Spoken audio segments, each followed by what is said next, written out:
Good evening and welcome to this LinkedIn live session on the topic of innovation, the lifeblood for growth 2.0.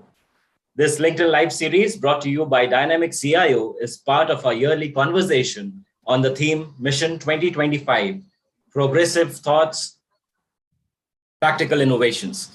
I am Ashwani Mishra, Executive Editor at DynamicCIO, and with me are some of the best technology leaders in the industry. Join me to welcome S. Vaidyanath, fondly called as Vaidi, and is the Global Head of Technology at Unilever.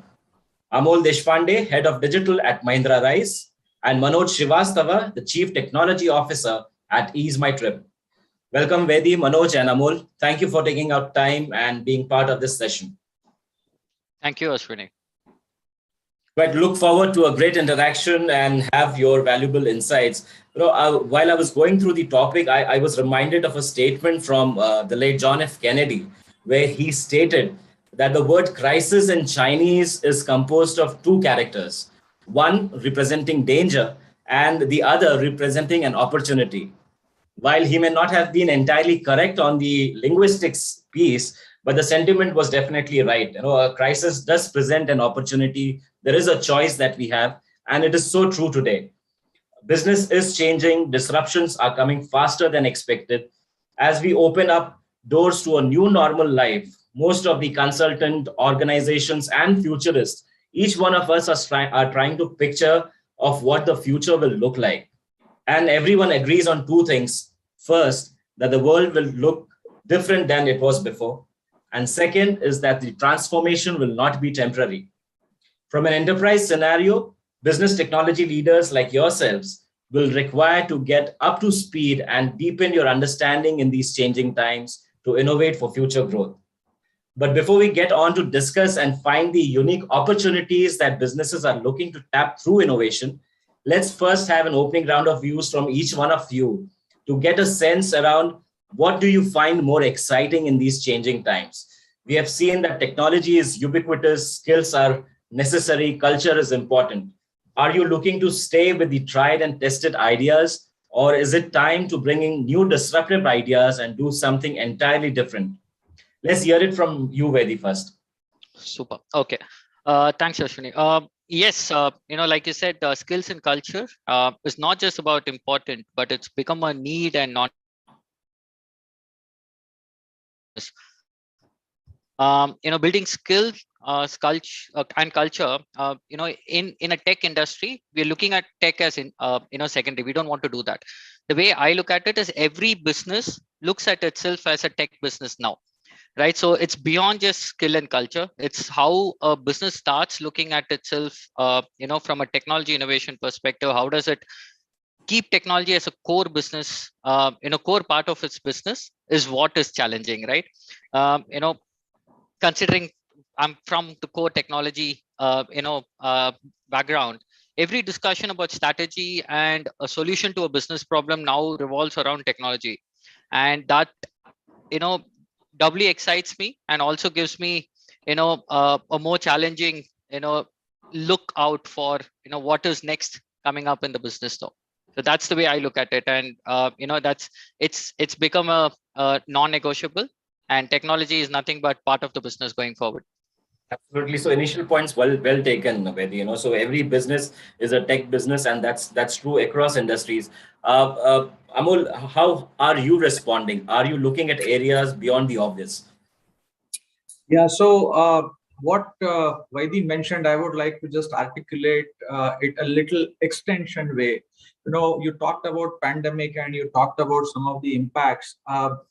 See, I would use two words.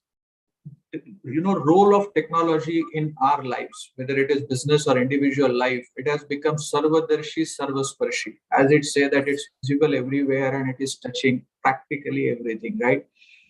Probably if you see, these words were used to express or define the supreme powers at times, and that's where we are headed, right? Right. Yes. So I would say that the sarvadarshi sarvasparshi, that the all were visible everywhere and touching every aspect of it, is something which is happening with technology. And if we get this essence of what it means, I think it also articulates the challenges and opportunities which we have in front of us, right? It's not separable from anything what you have. It is part of everything what you do. Vaidi mentioned about every strategic conversation starts with technology. Yes, it starts with technology, but today the things which have come in is that every transactions also start with technology discussion. So that's where it's not only something which is strategic, which will make a difference, which will a strategic differentiator, but it is everything which is there. And I think the challenge and opportunity both at the same time is for the businesses to reinvent themselves, that how they position themselves as a technology oriented business, or rather technology driven business, keeping the core intact, right? I think that's the biggest opportunity and challenge at the same time. Very well, said, Amol. So yes, Sarvadarshi, Sarvasparshi. I guess I will use it some other at some other place for sure. And you touch upon the opportunities. Yes, there are a lot of opportunities that have emerged from this crisis. But unless we are able to seize or capitalize on them, I'm sure these opportunities would be wasted. Manoj, your views. Do we stick by the old playbook? What are you finding more exciting in these changing times? All right. So basically, I would like to highlight a little bit bigger picture, what is happening in the last couple of years and where we are going. So it's not only technology piece, kind of environment we have creating around us, which is every week talking about the digital transformation, right? So the start journey with the innovation, digital transformation, and we can see where we are in terms of development, in terms of mindset, people.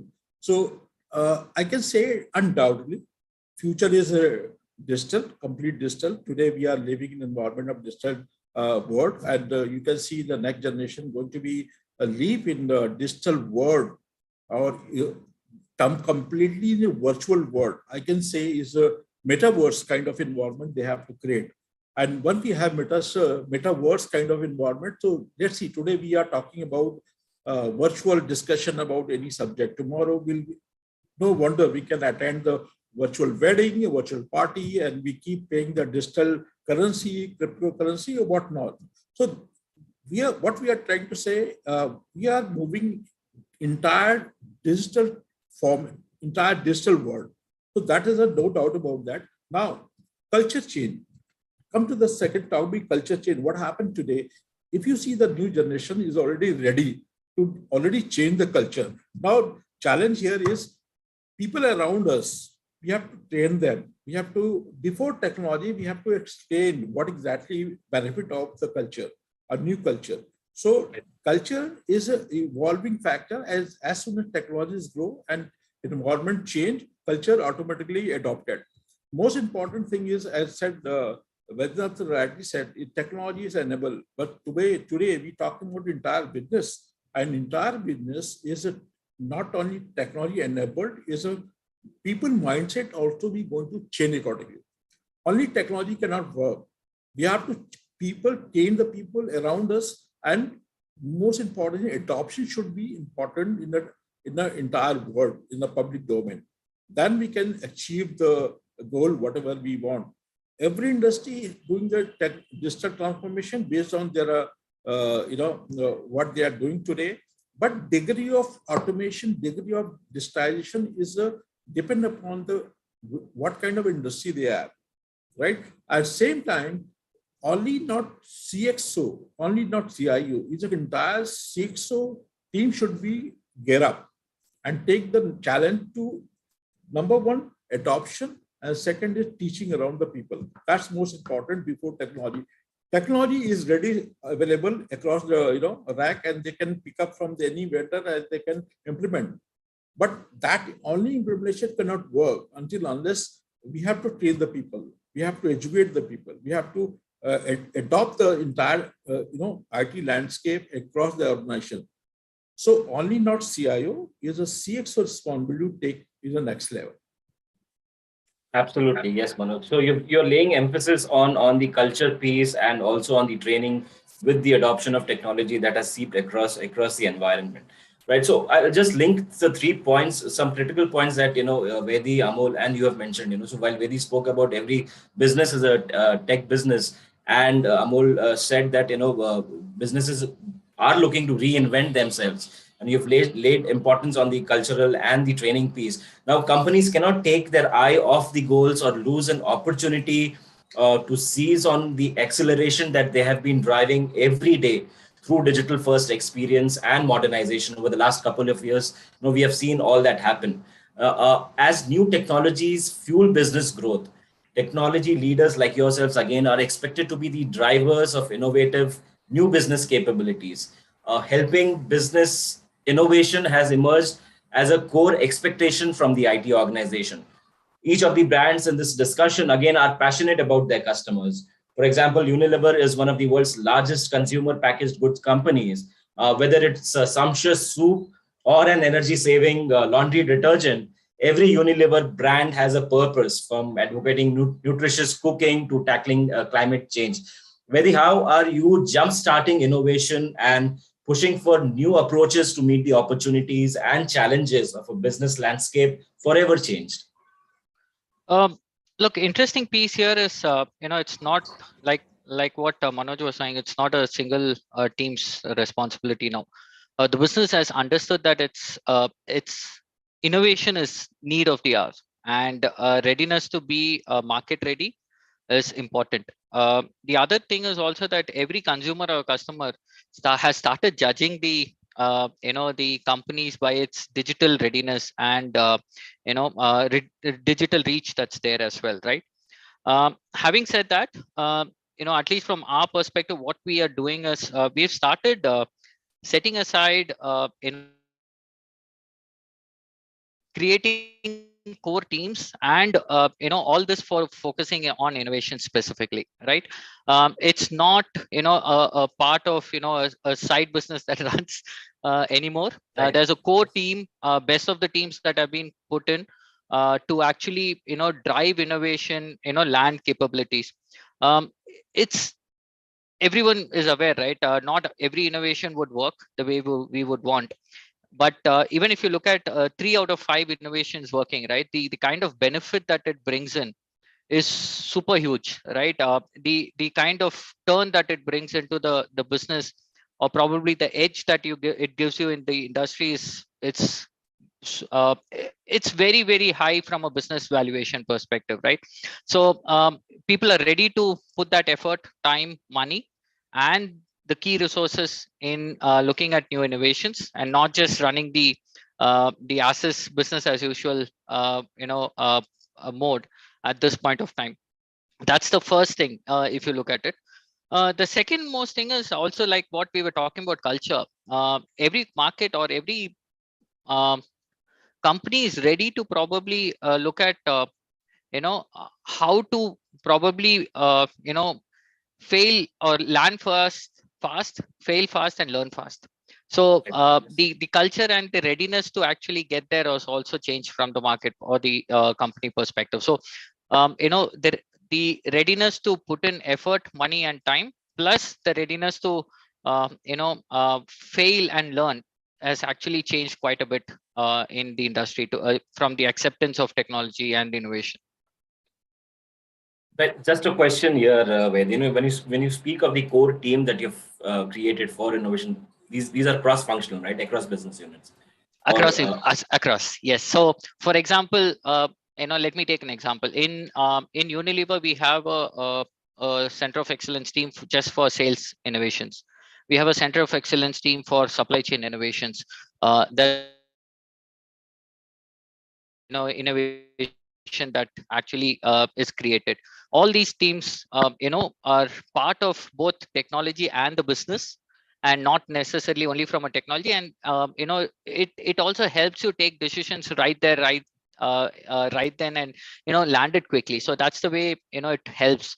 And this was something that was working in some markets in Unilever, but everyone is ready to do it and bring it together and what happens is all this is brought together by the business heads. Bring the sales, supply chain, marketing, or the consumer center of excellence together, and probably have once in a month kind of a connect, even with the MD of each of the market, actually helps a lot. So that's something that we in many markets in Unilever, they found this to be super useful over the last year and a half at least. Absolutely. And if it's successful in some location, it always makes sense to adapt those things locally as well. Amol, the Mahindra Group again has an operational presence in over 100 countries and employs more than 2 lakh people. How do you view innovation as the lifeblood for growth? See, completely agree with what Vaidhi said, right? It's not something which you do separately. It's a part of your everyday activities, and innovation. Yes, there are cross-functional teams. They are happening. There are focus groups which are working, in every aspect of it. See, we are into many of the product businesses, right? It's like the consumer goods versus the products what we deal into. Right. I would just go to few months back into all our lives when the pandemic hit, right? When the businesses had to continue to the new normal, to the new scenarios which are there.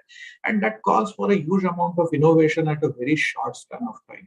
Very, very short span of time, right? So we are in a business where the physical connect with customers is very, very important, right? You cannot take it away. And when the pandemic takes away that very essential aspect of one of the core elements of the business, you need to quickly innovate that. How do you reach?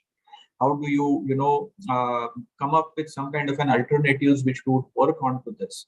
A small example, like what we are having this session, probably 2 years back, nobody expected that you would have this kind of virtual live sessions. And those technologies were deployed to connect with our customers in rural India, where they are not otherwise possible to access, to reach out, right? You are giving product demonstrations over a digital medium. That's nothing but an innovation. You don't need something which is a very big problem to solve, right? Sending people to Mars kind of a thing. It has to happen at every single small aspect of your everyday life. So innovation is not a activity which you do on purpose. I think innovation is a part of every activity which you do as a part of the job. And that is what will differentiate the businesses.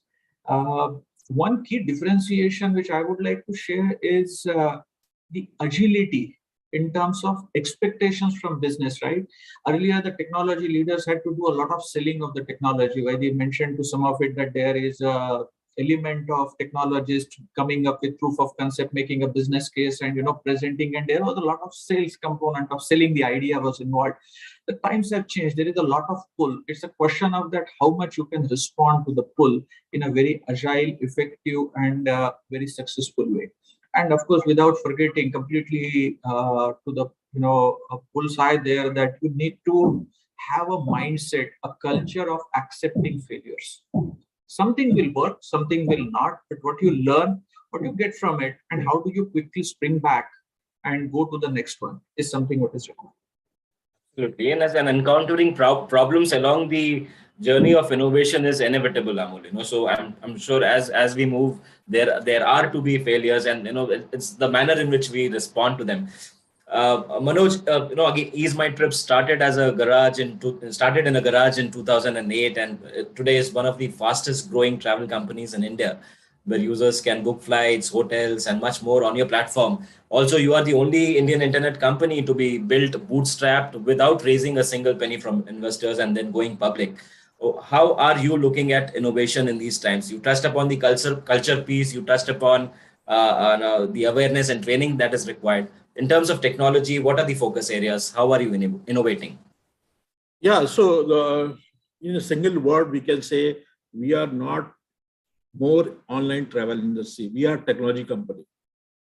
And because, e-commerce company is more or less driven by technology only. So best part is basically there's no IT department. Everybody is IT. Here is everybody IT. Culture, like say we have every department talking about the IT. That's the beauty here. So we found a couple of, traditional kind of department where everybody is thinking about, oh, this is an IT department responsibility. Innovation, the IT department, no. Why we are seeing a lot of challenge here, and even though my previous organization also, innovation coming from anywhere, from any department, from Chaiwala to XYZ, only thing is innovation, you can validate, you can secure it, you can implement it. That is, of course, is the IT part of that.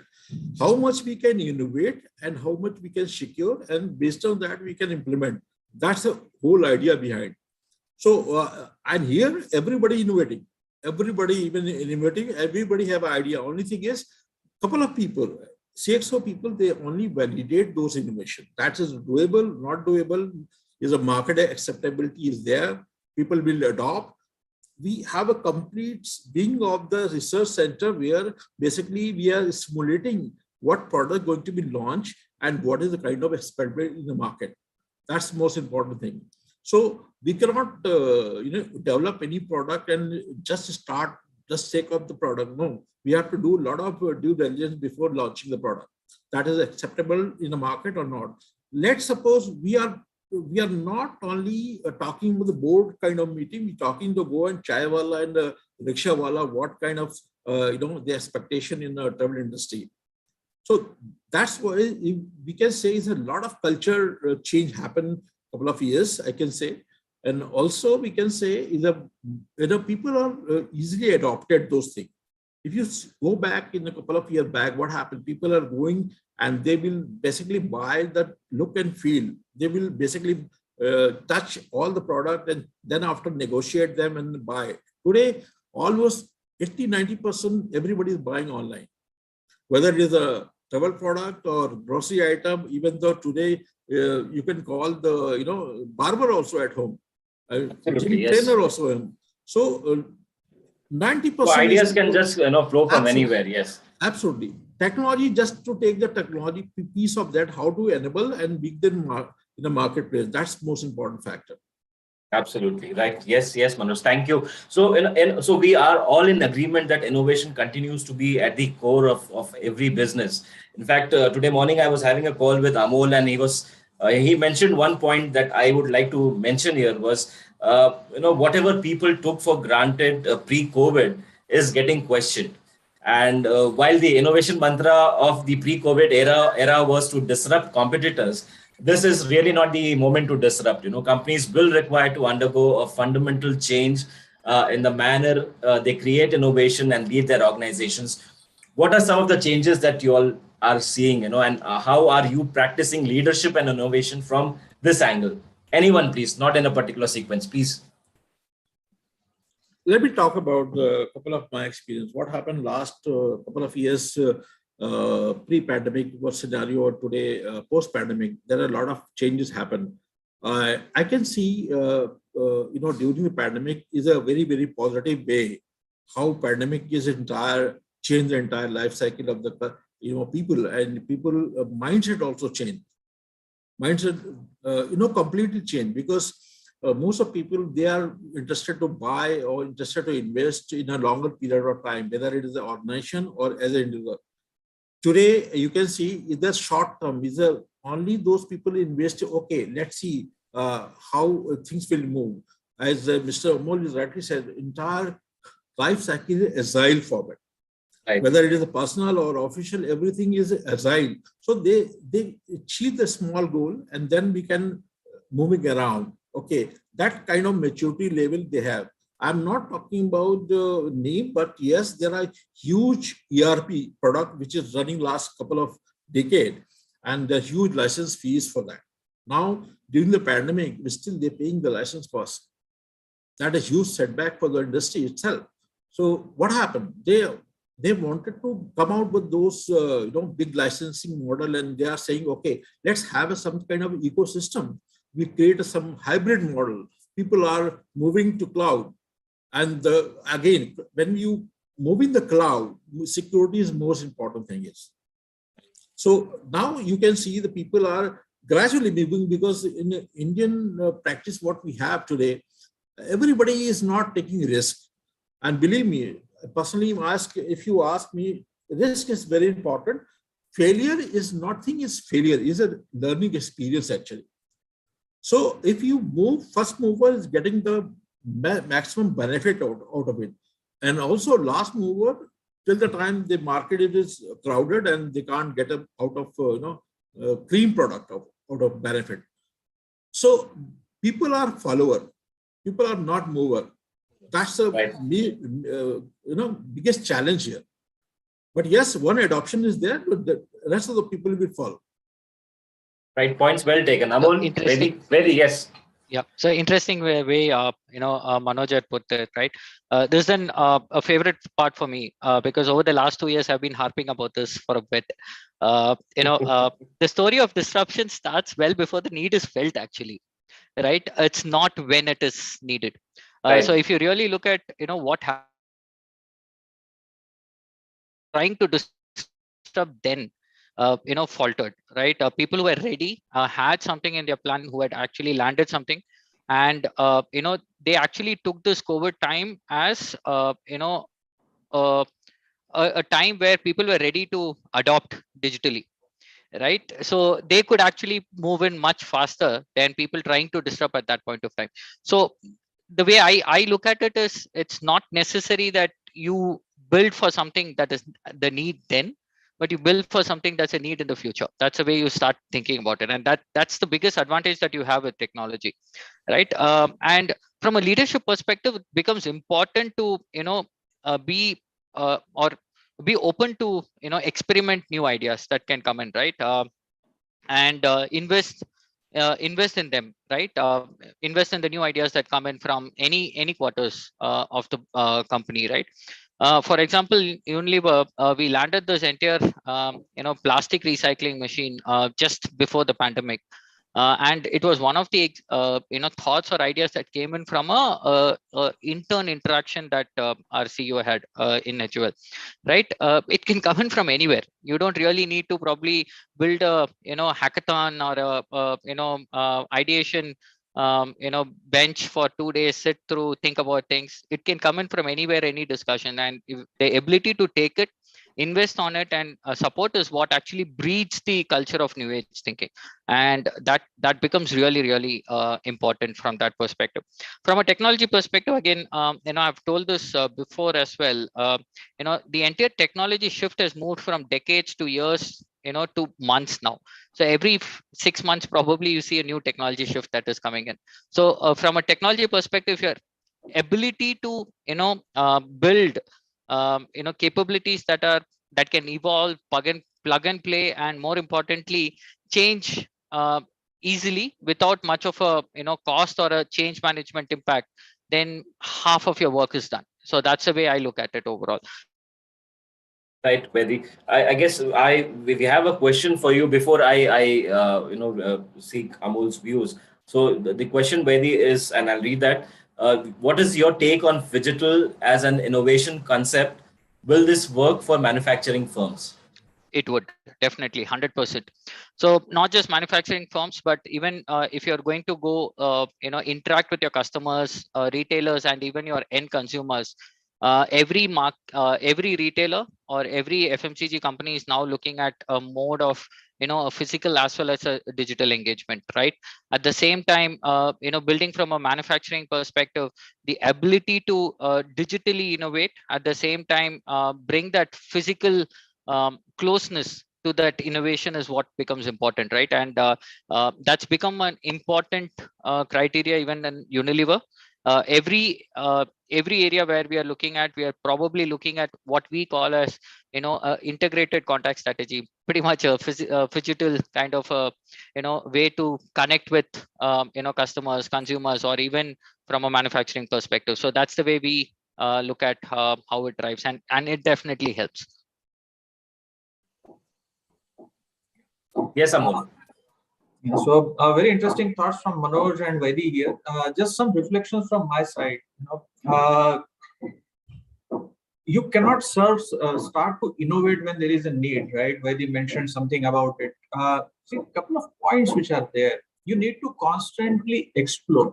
One major shift which I find is, earlier there used to be a very structured view, a very compartmentalized view, that if I am into this business, these are the technologies I look at. Rest, probably most of the things, what is on the table and what is off the table, there were very clear boundaries. Right. Now everything is on the table. There is hardly anything which is off the table. And it's important that you never know what you will need and what will work for you. Manoj talked about the ideas coming from anywhere, the innovation happening at every aspect of it. Vaidi mentioned. But how do you keep your readiness to respond to a situation is a very critical one, right? Let me give an example. And Vaidi talked about some of these elements, which is about physical and a very interesting question. See, augmented reality, virtual reality had a very sharp curve of appreciation and adoption and attraction across the businesses when it came to products and all of it. Right. The technology was widely used in terms of presenting products or experience elements, right? Product is all about experiences. Today, nobody is selling a product. Everybody is selling an experience, whether it is e-commerce company or a technology company like EaseMyTrip kind of a thing, which Manoj is representing, or a FMCG company like Unilever, or a product company or SUV, a tractor company, farm equipment company like Mahindra. Everything is about experiences. We are not buying things without an element of experience. So these technologies, AR, VR, offered a very interesting engagement element when it came to these experiences. And suddenly, look what pandemic did. They immediately became the call, the way that, if you can say, untouchables in literal sense, right? Because of the pandemic and what it senses it brought in. Now, do businesses who have invested into it take it away? Do we throw it away? No, we don't throw it away. Those learnings need to be deployed to see where we can use it, especially in terms of manufacturing context, right? Can it be deployed very quickly? And we found many such examples where we could deploy it into training people in hazardous conditions, where you cannot really put people into a hazardous conditions, but you still need to train them so that you get the necessary output of your processes and necessary quality of your processes. So those need to be done. But for that, you need to have that experience. It cannot start with one use case. I believe the technology needs to be seen, understood in all aspects so that it can be applied to multiple use cases depending on the scenario. Very, very practical learning about it. And yes, there is a phygital experience. There was a question onto this, so I would like to comment is that phygital experience is everywhere. See, the interesting part is we often miss out is about the integration of the two, right? Vaidi mentioned that they are creating the both worlds kind of an integration. I would go a step beyond and I said that, look, you need to look at the processes in the new world. You cannot have old processes. You cannot have completely new processes. Both extremes fail. You need a right balance and a mix of digital and physical things. For these digital and physical handshake to happen and that orchestration to convert into a good symphony, what you need is a balance and writing and visiting your business processes, technologies, what you have at hand, what kind of money and investments we are willing to do into it, and what kind of direction which your leadership is setting into this particular aspect. I think these are very, very critical if you want to do it.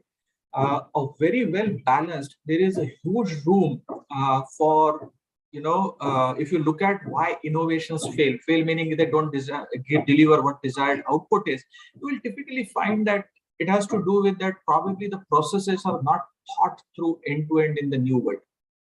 And that's a very, very key, I think, is a point which we all need to keep in mind when we trying to get into the digital and physical space together.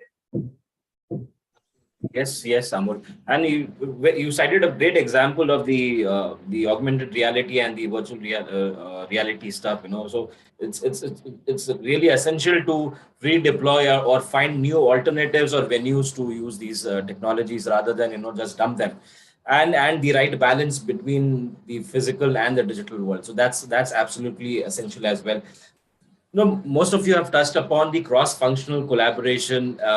Vaidi highlighted it, Amol spoke about it, Manoj did mention about it. What, according to you, are some of the digital judgments or a set of beliefs, mindsets, and behaviors that can effectively enable this cross-functional alignment within the business? In my mind, Ashwani, I would like to quote an everyday example, right? I would like to say it's like cooking. It's like serving the food. Not one person, not one aspect, one department in a mass scale can deliver it. It's an everybody's play, right? While you need a chef, a person who is going to guide and deciding what needs to be cooked and how it should taste and all that. There are things which are coming from everywhere. And in my mind, see, as if you are in France, they say that anybody can cook, right? That means great cook can come from anywhere. It need not be coming from a particular trade or a vocation. So this happens here also. It's everybody's aspect. It's an everyday experience that I'll go back to what I said earlier. Today, everybody understands technology. We don't have to explain it to people, right? They come up with things, and it's a more of a reverse conversation with technology teams and technology leaders that why do you say it cannot happen for me, right? As simple as that. If a very interesting one, that if Ola, Uber is tracking and sharing where is your live location, why cannot have the same thing available into my elements of experience, right? Because that is what people have experienced. Few years back, you did not have business users talking about in this language. This language itself has shifted. Everybody has started speaking into the same language. People have started doing it. And there is a lot of acceptance and adoption both, which is there.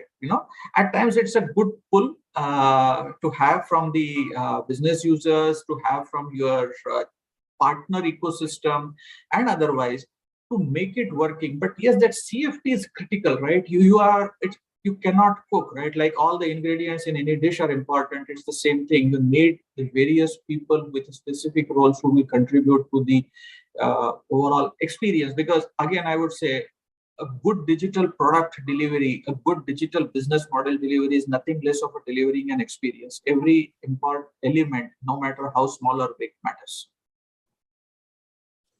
Eddie? Quite a few, common thoughts there with Amol, right? I say three simple things that I would want to put in is one, technology and innovation, if it has to land right, in any business, it has to be owned by everyone in the business. It can't be just one team, right?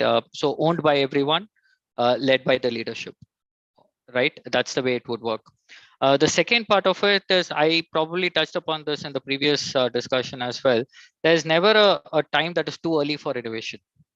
Anytime you feel that, you need to probably explore, like what Amol was saying, it's the right time. And, you never know when you would probably use it, but just make sure that you go there, explore, and get your innovations tested. So that becomes important, right? That's the second part. And third one, like I said, the tech shifts are not in decades anymore or years anymore, it's in months. So it's absolutely okay not to be perfect. It's absolutely okay to, test yourself with what works, take the learnings out of it. And just that, from a technology perspective, create an ecosystem or a landscape in such a way that you're probably, ready to change, evolve as and when the technology changes. So that's the way it works. So the way I've seen predominantly is day one decisions probably maybe only about 40% right when you look at a business as usual mode, when we go to a business as usual mode. So from what we think to where we are when we go to a business as usual mode, it might be only 40% right. You will go through that 60% change, and it's absolutely okay to do that. Just that don't make it how do I say, don't make it too difficult for the change, and be ready for the evolution to come through. Right. The next question is more of a curiosity, Amol, and very. So this blurring of boundaries between IT and the rest of the business, and you're saying that give it should be the as you rightly said, owned by everyone, led by leadership. That's how technology should be viewed within the organization. Are there any challenges or concerns, or is this alignment well established now? Okay, I'll probably go first. The entire alignment on this is slowly getting established. It's not easy to establish that as well, right? Like what Amol says, everyone is digitally savvy now, right? They come back with their thoughts on what can work, what cannot work. But at times it also becomes a little tricky where, they come and tell you this is how it has to be designed, right? You need to probably also take a view where it's beyond just User experience is the most important, yes, but how do you design it to scale? How do you design it to make it agile? How do you design it to be plug and play where needed? How do you design it to be evolving?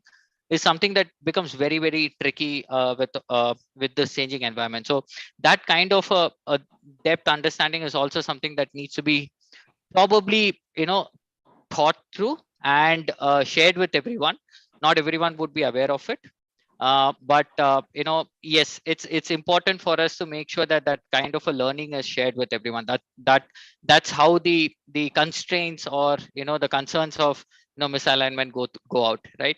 And like I said, we are also trying to get that functional core team that is put through, so everyone is part of the discussion, everyone understands where the connect or the disconnect is, so that when you probably take a decision, you look at it from all quarters to probably take a decision, and not necessarily a unilateral view, right? So that's important. The other part of it is interestingly, what has worked well with all this is you know um, IT, which was always probably a support function about 3-4 years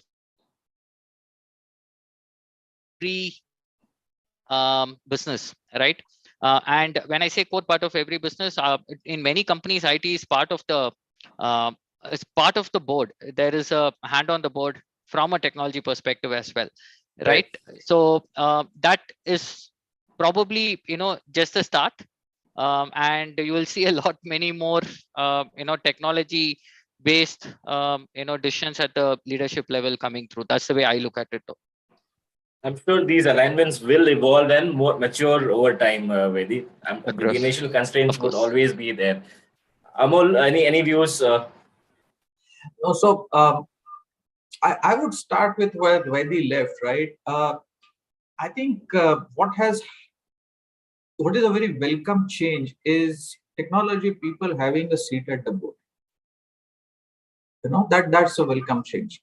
Now, while that is the one end of the spectrum, which is a very desirable, and then all I can say on behalf of all the technologies that yes, we also have some representation at that level, which has been a very long felt gap, which is there, which is welcome. See, what I would say that there is this sudden evolution on the understanding of technology onto the business side, or feeling and sense of let's explore technology and that actual action happening. Now that has happened at a very rapid stage, right? Now if something grows very fast, then you are not very always sure that how robust is that. So what my experience would be, and what I would put here as a thought, is that it's very important when you work into this kind of a together environment, there is a very clear definition of boundaries. What Vaidi mentioned is that who gets to decide what is how to design it, right? That's what the word Vaidi used, right? Right. Now, everybody use the word like at the drop of a hat, like cloud and analytics and AI and ML and whatnot, right? Everybody wants to do it. You just go there. There are so many immediate things which will get something put together, and if you go to typically to a quote unquote IT department, they will say that okay, ek hafte baad, right? You come in a week, we'll do something for you. Yeah. That's not the case, right? So you need to have very clear boundaries where what decisions are taken by whom, and that's important for a very healthy working of the teams where people respect the point of view. You get to capture the point of view of everybody, but you need to respect who is a master of that particular subject, what you do and how you do it. And I think that is something which is a balancing thing. And I believe culture and the leadership overall at the organization plays a very important role. Organization is always watching, right? Organizations, people are watching, your stakeholders are watching your actions. So what you represent in terms of your culture, in terms of how you deal with things, in terms of how you are looking at any aspect of it, people are very receptive. It goes beyond that usual organizational communication or the business communication or whatever you do. Your actions speak louder than the words. So it's important that how much you value, how do you handle the situations there. are and they will continue to be situations of conflict. There will be situations of picking one versus the other, right? Whether to go with what technology team feels or the technological viewpoint is putting forward versus what a business point of view. There is no right or wrong answer because we are evolving. But what is more important is to constantly encourage, continue to invest into it and evolve together, because once it is happening, it is, we always like to say it that the business and technology are the same side of the two coins. But I think here is the time where we are at that cusp where we are really about to see it happen. Manoj, your thoughts? Okay, so we are talking very, very good things. A lot of idea and innovations coming around from Amol and Vedi. Okay, let me go back and talk about what is happening today. See, when you start something from greenfield, it's very easy to develop everything because you have a greenfield, right? Now we are in the stage where we are moving engine. And when moving engine, you can innovate something is very, very disruptive. Because two things. One is, yes, we are confident enough to change the technology. We can do that. But same time, there are a lot of stakeholders, they have a fear in mind because we are doing the change engine. We are doing running something, running engine. And that is going to be very, very big risk. So that's why is a trust level is increasing trust level among the all stakeholders is challenge. I'm not saying it's very smooth, but yes, keeping in mind the adoption, keeping in mind that train the people, yes, is let's handle it. We have already done a lot of analysis, risk factor, all those things, but without changing the running engine, we cannot survive. We have to moving ahead. We are talking about new technology. We talk every technology, you rightly said that technology is getting changed every 6 month time. We cannot stick on the one technology. We have to process, we have to continue with the agile process. But most important thing, as I said earlier, technology is off the shelf available. Only thing is we have to keep the people mind chain and train the people. Yes, it is happening.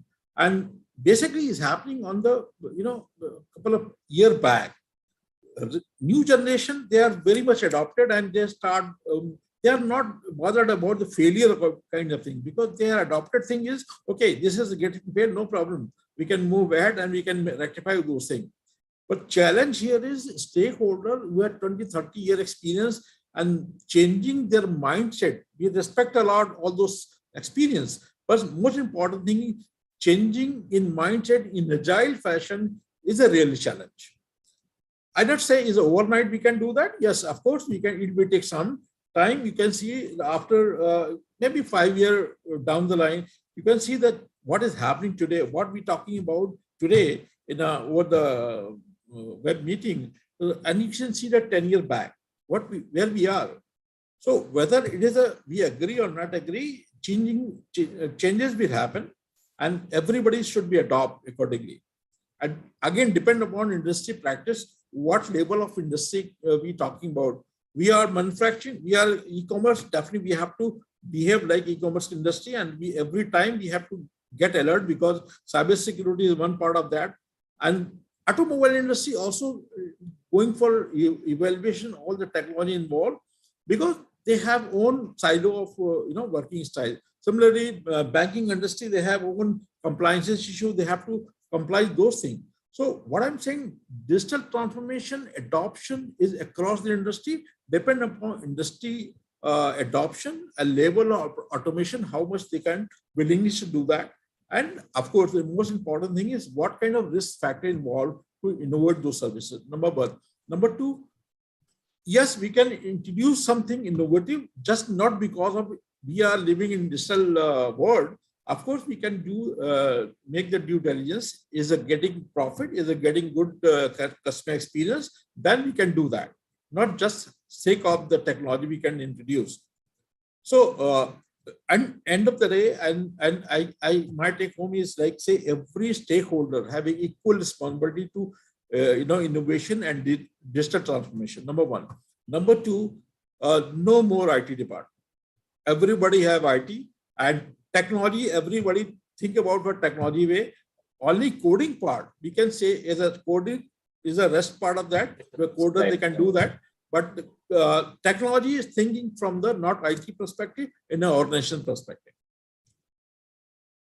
Absolutely, Manoj. Yes. So, if I had to club these points, I would club them as the do's and don'ts of a digital first organization. So that's how I would put it across to, right. A closing question before we wind up this great interaction. And again, in no particular sequence, any one of you can take it first. I started off with the futuristic view, and the considering more so in today's time, the inability to credibly forecast the future is a bit disappointing, and we have been doing that for many years, and the last 2 years have been a bit of a disappointment. Will pretending to know become the most dramatic mistake that organizations could make moving forward? Quickly, please. Vedi, let's start with you. Yeah, so politically, yes. Because what happened, we are not very much open-minded. We can talk in a public forum or an XYZ. Yes, we keep telling ourselves what we are and what we are, delivering to the industry. To be honest, every CIO or CXO people have their own mindset and what they want to, give their society and what exactly they're happening. That is a big difference. Number one. Number two. Is a learning process. I would say I know everything is not possible. We have to learn whatever is factor. There are no time for learning or understanding. Oh, this is not my cup of tea. No, we have to learn from the other point of view also what they are trying to say, and of course level of hiding what I don't know, we don't know.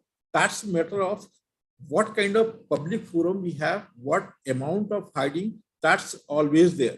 Whatever we can tell about the truth ourselves, that's a different story. But of course, level of degree of hiding is everywhere, every organization. Right. So yes, I could take that as keep learning continuously. Don't think that you know everything yourself. Yes, Vedi. I think it's a trick question. Right. You can never yes, technology changes every now probably or max a year, but at the same time for you to land the changes on ground, it takes that 6 months to 1 year as well, right? You can't go and say that every 6 months I'm going to keep landing this change as well. So of course you should be open about saying that this is not something that's going to probably last a decade, but at least it's not something that I'm looking at changing every few months or so, right? What has happened with this is that the entire the business case, the business value realization, or the return on investments have moved from a 5-year horizon to probably a max a 2-year kind of a horizon now, and it becomes important for us to see how do we probably build or design for that kind of a view. That's one. The second part of it, what also happens is with so many changes in innovation happening, it's important to find a sweet spot. When I say sweet spot between two critical areas. One, to know when to let go when things are not working and not continue to spend on it. At the same time, give enough time for the change to land and bring that value realization. Okay, so both stick at the same level, right? How do you bring the sweet spot between the two is very, very important. And the reason why I'm bringing that in here is because by the time you actually realize this, there is a new technology and you already say that I might probably be well off doing something different. It never works that way, right? So how do you bring all this three factors together? The rapidly changing technology environment, the readiness to land these changes, and also build a business value realization period over which you want to land these changes is something that becomes important. All this makes it even more difficult for us to probably put our hands on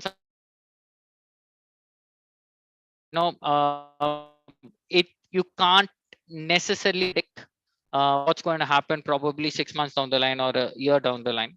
But what you can probably predict is stick to some parts of your value realization, put a structured process in to land the value realization, and ability to probably swing based on any big disruptions that are coming in is something that's going to be important. So that's the way I look at it overall. Absolutely. So some of the very crucial points that you touched upon, so, in a way you should look at innovation, to connect the digital dots also in a structured manner across the company's value chain with innovation at the core and get the right mix where necessary. Amol. Yeah, see, Vaidya said it's a trick question, right? I would like to put it a little differently. If you take a look back and see who is the Nostradamus in the tech space, right?